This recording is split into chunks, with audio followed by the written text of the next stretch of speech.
ফিরে এলেন প্রয়াত বলিউড অভিনেতা ইরফান খান, তবে বাস্তবে নয়, পর্দায়।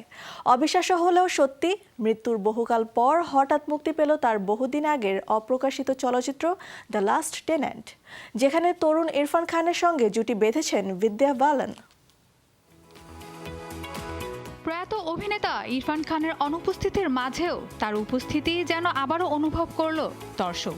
অবশেষে মুক্তি পেয়েছে প্রায় 25 বছর ধরে হারিয়ে যাওয়া চলচ্চিত্র দি লাস্ট টেন্যান্ট। সিনেমাটিতে দেখা যাচ্ছে একেবারে তরুণ বয়সের ইরফান খান এবং বিদ্যা বালানকে, যা তাদের ক্যারিয়ারের একদম শুরুর সময়ের কাজ।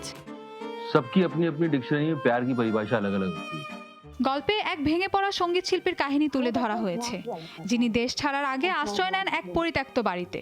নিঃসঙ্গতা, স্মৃতি আর সুরের ভিতর দিয়ে ধীরে ধীরে তৈরি হয় এক অদ্ভুত আবহ, যেখানে বাস্তবতা আর অনুভূতির সীমারেখা ঝাপসা হয়ে যায়। খুব সাধারণ উপকরণে তৈরি হলেও সিনেমাটির আবহ এবং অনুভূতি দর্শকদের মনে গভীর ছাপ ফেলে। यहाँ क्या प्रॉब्लम? Are you okay?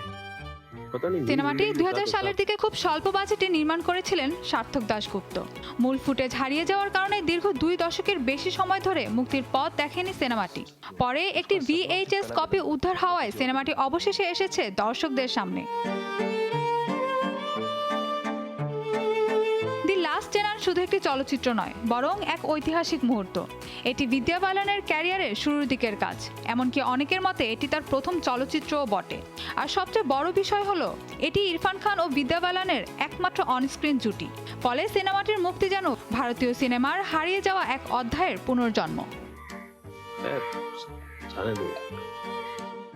মুক্তির পর অল্প সময়ে সিনেমাটি দর্শকদের মধ্যে সাড়া ফেলেছে। ইউটিউবে সিনেমাটি প্রকাশের 3 দিনের মধ্যেই প্রায় 2 লাখ ভিউ অর্জন করেছে। প্রায় 25 বছর পর প্রকাশিত এই সিনেমা এখন দর্শকদের মনে তৈরি করেছে নস্টালজিয়া আর আবেগের ঢেউ, যেখানে রয়েছে প্রিয় অভিনেতাকে নতুন করে ফিরে পাওয়ার অনুভূতি। ये तुम्हारी हमारी आखिरी शाम है। মাহবুবা মোস্তারিন, बात करोगी ना? Showbiz tonight.